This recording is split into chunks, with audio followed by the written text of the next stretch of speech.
Let's introduce our guests, though, and see what they think. Sergio Avedian is a senior contributor at the RideShare Guy, who joins us. Sergio Avedian, welcome. Looking at this ride-sharing application by the name of Uber, it has its enemies not only within the U.S. but outside the U.S. The expansion that took place across the world was rather phenomenal, where hundreds of leaders in dozens of countries were courted.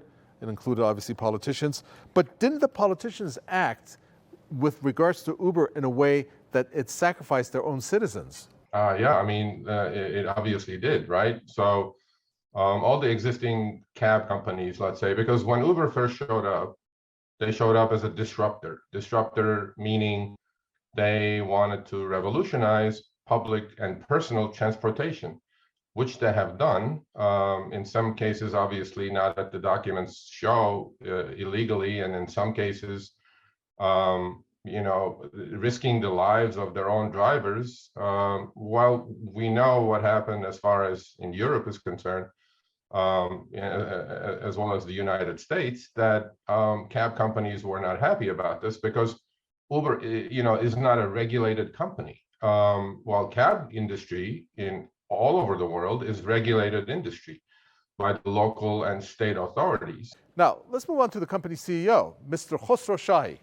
That's right, he's Iranian origin. He has said that Uber's driver base is, from what he has said, at a post-pandemic high. To explain some of the high figures or the profitability projection.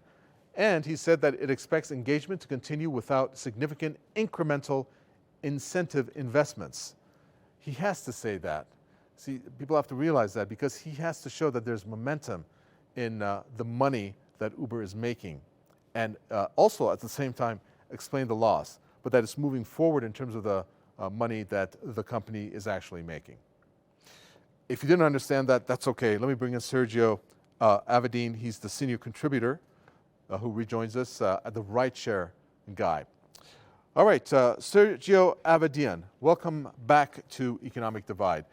We are looking at this leaked trove of confidential files. Lots of revelations there. It flouted the laws. It duped police. Things that you're very much familiar with. At this point, why was there such a drive then behind Uber to go to these lengths to offer a service which sounds like it shouldn't be so intricate when it comes to a ride-sharing application? What are your thoughts on that?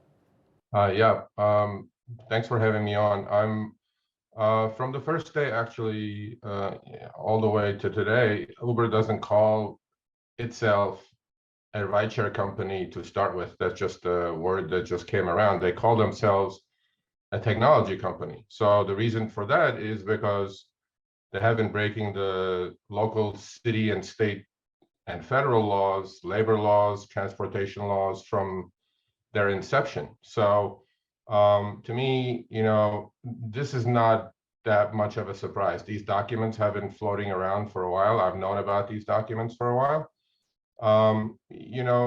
Look, they have to do what they have to do.